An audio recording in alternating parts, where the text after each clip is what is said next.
முஸ்லிமான ஆண்கள் பெண்கள் அனைவரின் மீதும் அல்லாஹ்வுடைய வற்றா பெருங்கருணையும் வாழ்த்துக்களும் சோபனங்களும் அரும் பெரும் பாக்கியங்களும் என்றென்றும் நின்று நிலவட்டுமாக ஆமீன்.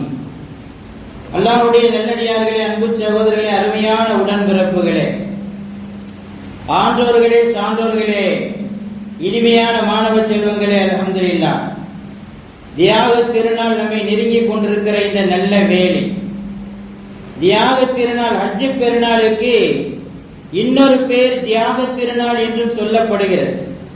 ஏன் தியாக திருநாள் என்று சொல்லப்படுகிறது என்றால், யோசித்து பார்த்தால் இப்ராஹிம் அலைஹிஸ்ஸலாமும் அவர்களுடைய குடும்பமும், ஒட்டுமொத்த குடும்பம், மனைவி, மக்கள், பிள்ளை, அவர்கள் அன்றைக்கு செய்த தியாகம், அதை நினைவு கூறுகிற விதமாக நாம் ஒவ்வொரு வருடமும் செய்து கொண்டிருக்கிற ஒரு தியாகம்.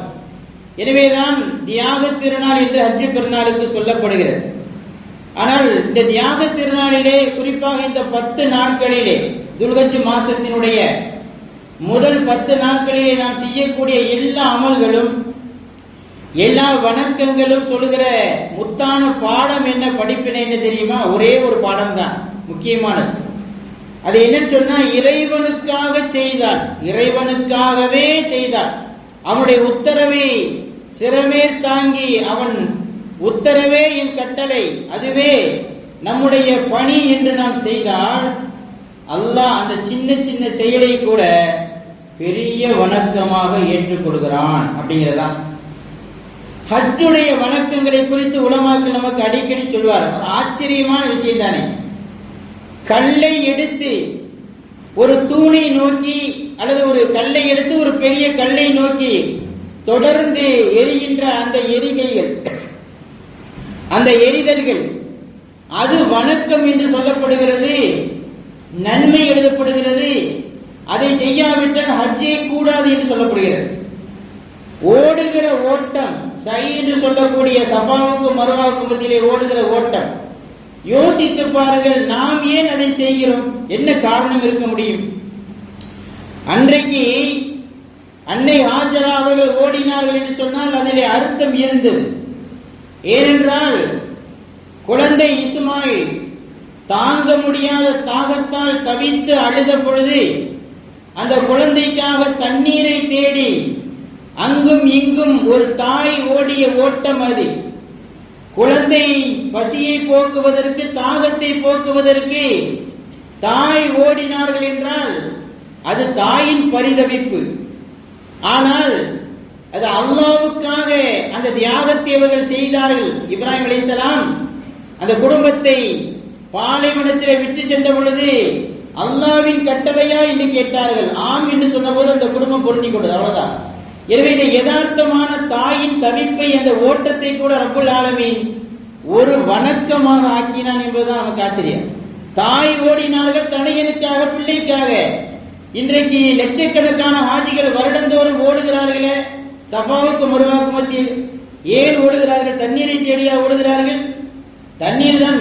ஜம்சம் குடித்து விட்டு தானே சைக்கே போவோம். ஜம்சம் எவ்வளவு குடிக்கணுமோ அவ்வளவு குடிச்சிட்டு தான் சைக்கே ஓடுவோம்.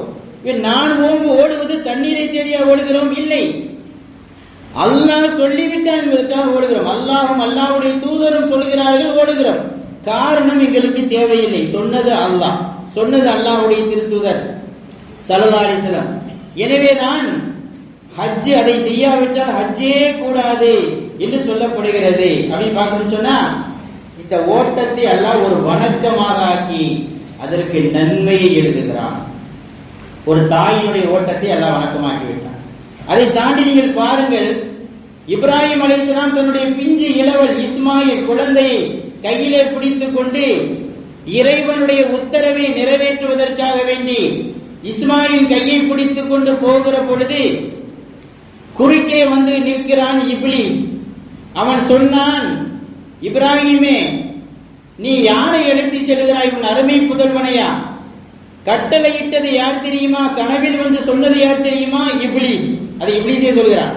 கனவில் வந்து உனக்கு சொன்னது படைத்த ரப்பு பலி கொடுக்க வேண்டும் என்பதை விரும்ப மாட்டான்.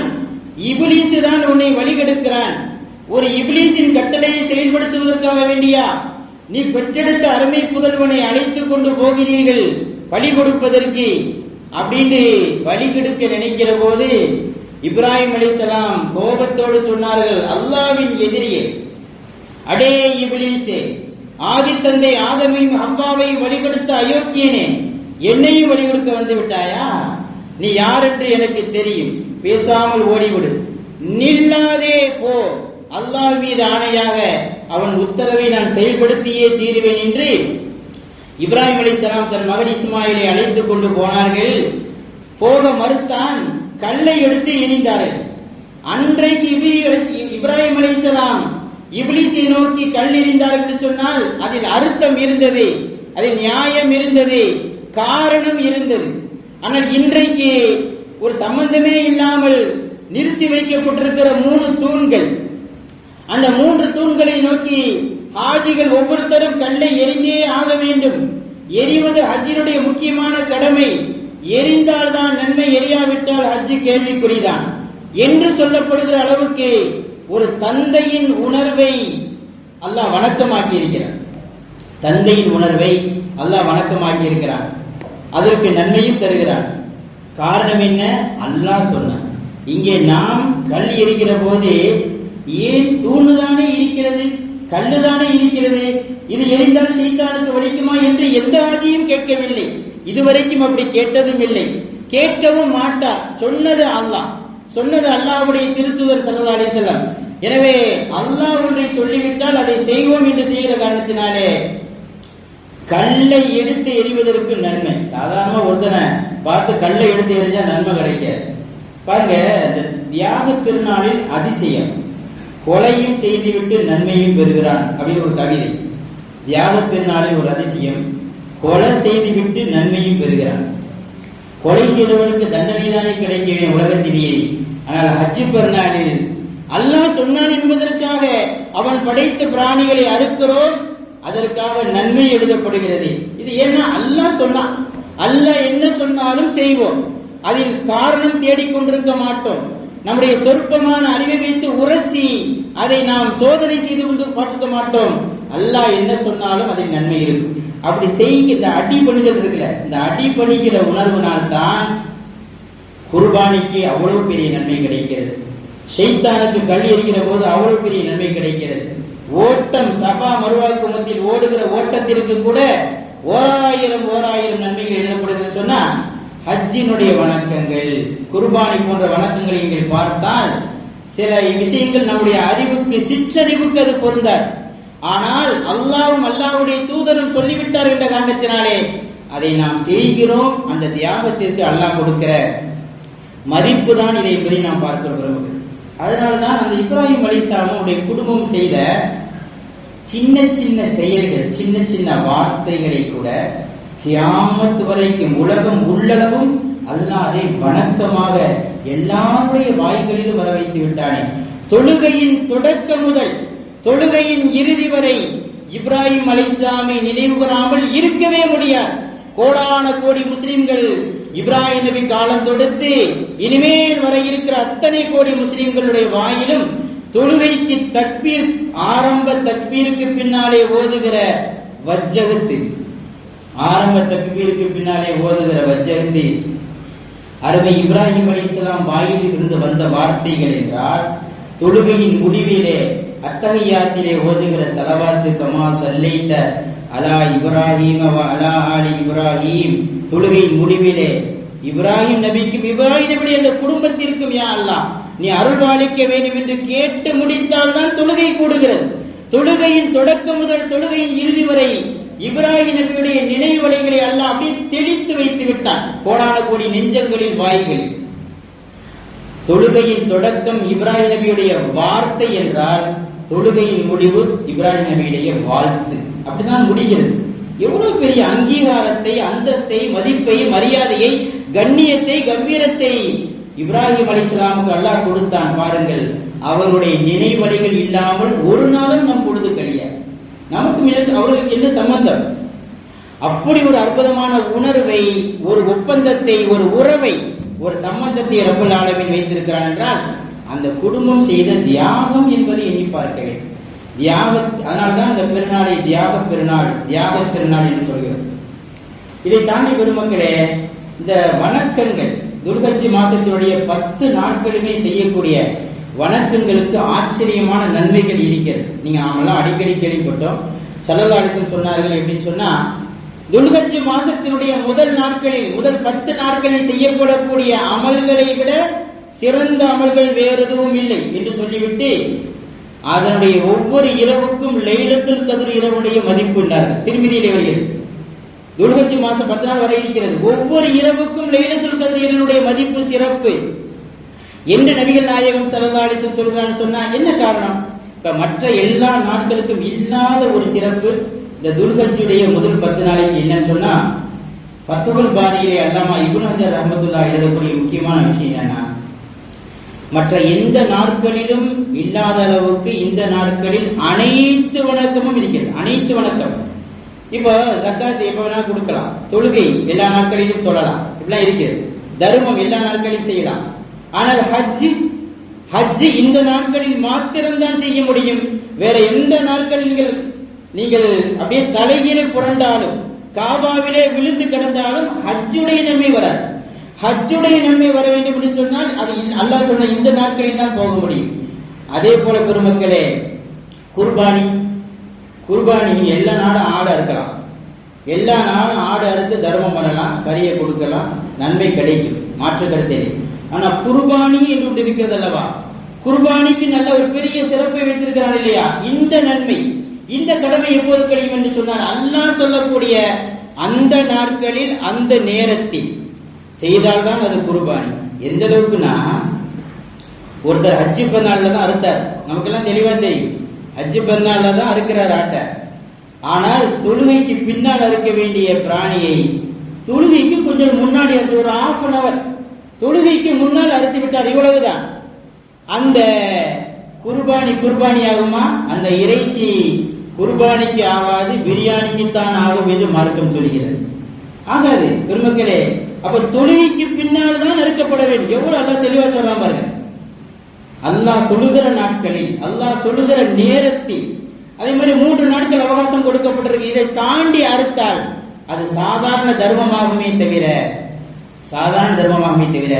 குர்பானி ஆகாது என்று நபிகள் நாயகம் ஸல்லல்லாஹு அலைஹி வஸல்லம் சொன்னா என்ன விளங்குது அப்படின்னு சொன்னா, இந்த நாட்களில் தான் எல்லா தொழுகை இருக்கிறது. இந்த துல்ஹஜ் 10 நாள்ல தொழுகை இருக்கிறது, சதக்கா இருக்கிறது, குர்ஆன் ஓதலாம், திக்ருகள் அதிகமாக செய்யலாம். அது மாத்திரமல்ல, ஹஜ்ஜி இருக்கிறது, ஜக்காத் வழங்கலாம், தடை இல்லை. ரமலானில் தான் ஜக்காத் வழங்க வேண்டுமா? இல்லை. நமக்கு கடமையாகி ஒரு வருடம் ஆனவுடன் கடமையாகிவிடும். அப்ப எல்லா மாதத்திலும் ஜக்காத்து கொடுக்கலாம். அதை தாண்டி குர்பானி, அதுவும் இந்த நாட்களில் தான். அப்ப உலகத்தில் அமல்கள் என்று எத்தனை இருக்கிறதோ எல்லா அமல்களும் வணக்கங்களும் ஒரு சேர செய்ய வேண்டிய நாட்கள் என்று சொன்னால் அது ரமலானில் கூட கிடையாது. ரமலானில் ஹஜ் செய்ய முடியுமா? உம்ரா செய்யலாம். ரமலானில் குர்பானி கொடுக்க முடியுமா? முடியாது. வேற எந்த நாட்களில் செய்ய முடியாத வணக்கங்களை இந்த நாட்களில் மாத்திரம்தான் செய்ய முடியும் என்கிற காரணத்தினாலே இந்த நாட்கள் எல்லா நாட்களை விட சிறப்பான நாட்கள் என்று நாம் பார்க்கிறோம். எனவே வரக்கூடிய இந்த 10 நாட்கள், இன்னும் 2-3 நாட்கள் இருக்கிறது. நீங்கள் குர்பானி கொடுப்பதற்கு யாராவது நியத்து வைத்திருந்தால் அந்த குடும்பத்தினுடைய தலைவர் அவர் என்ன செய்ய வேண்டும்? பிறை பிறந்ததிலிருந்து, துல்ஹஜ் பிறை பிறந்ததிலிருந்து குர்பானி அறுக்கிற வரைக்கும் முடி, நகம் இவைகளை களையாமல் பார்த்துக் கொள்வது சுன்னத். அப்படி சட்டம் இருக்கிறது. அப்ப அதை நம்ம வாழ்க்கையில ஃபாலோ பண்ணணும். அதை தாண்டி இந்த 10 நாட்களும் நிறைய அமல்களை செய்ய வேண்டும். அத்தஹ்லீல் வ தஸ்பீஹ் வ தம்ஹீத் தஹ்மீத் என்று சொல்கிறார்கள் ஸல்லல்லாஹு அலைஹி வஸல்லம். இந்த 10 நாட்களிலும் தஹ்மீத் அல்ஹம்துலில்லாஹ் அதிகம் சொல்லுங்கள், அல்லாஹு அக்பர் அதிகம் சொல்லுங்கள், சுப்ஹானல்லாஹ் அதிகம் சொல்லுங்கள். எவ்வளவு முடியுமோ அவ்வளவு திக்ர் செய்யுங்கள், தாராளமாக நன்மைகளை செய்யுங்கள், தர்மம் வழங்குங்கள் என்று நபிகள் நாயகம் சொன்னாங்க. அதுல குறிப்பா அரஃபா பெருநாளைக்கு ஒரு நாளைக்கு முன்பு அரஃபாவுல ஹாஜிகள் கூடுகிற அந்த நாள் அல்ல. அது ரொம்ப அடிக்கடி வரக்கூடிய கேள்வி, தெளிவுபடுத்தி விடுகிறோம். உலமாக்கள் அடிக்கடி சொல்லிக் கொண்டிருக்கிறோம். நமக்கு அரஃபா நோன்பு என்பது ஹாஜிகள் அரஃபாவிலே கூடுகிற அந்த தினமாகத்தான் இருக்க வேண்டும் என்பது அவசியமில்லை. அது அரஃபா மைதானத்திலே அவர்கள் கூடுகிறார்கள். அரஃபா நோன்பு என்பது என்னன்னா பிறை 9, பிறையை தான் பார்க்கணும். நம்முடைய இந்தியாவிலே நமக்கு பிறை 9 எப்பொழுதோ அப்பொழுதுதான் அரஃபா நோன்பு.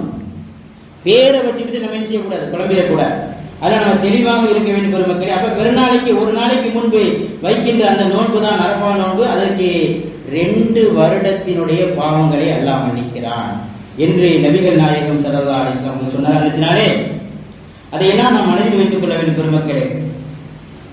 இப்போ சில முக்கியமான சில சட்டங்களை நாம் சொல்ல வேண்டும். அடிக்கடி வருகிற கேள்வி என்ன, பெண் ஆடு பெண் மாடு கொடுக்கலாமா அப்படி ஒரு கேள்வி வருகிறது. வருகிறது, கொடுக்கலாம், தடை இல்லை.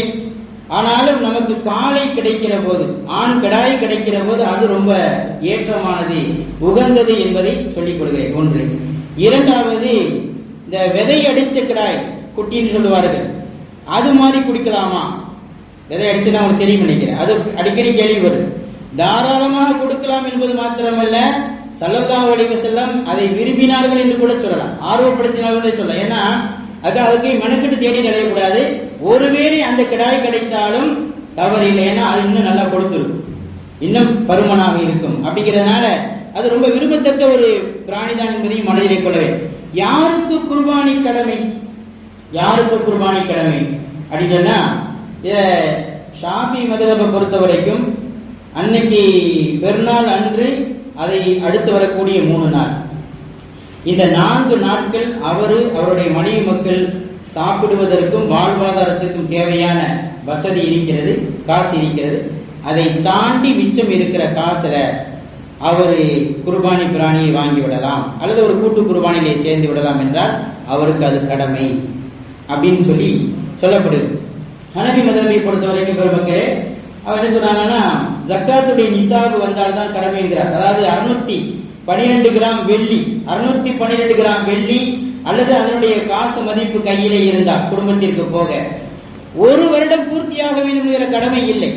இப்படி இருந்தாலே அவர் என்ன செய்யலாம், அவருக்கு குர்பானி கடமையாகி விடுகிறது என்று நமக்கு சொல்லப்படுகிறது.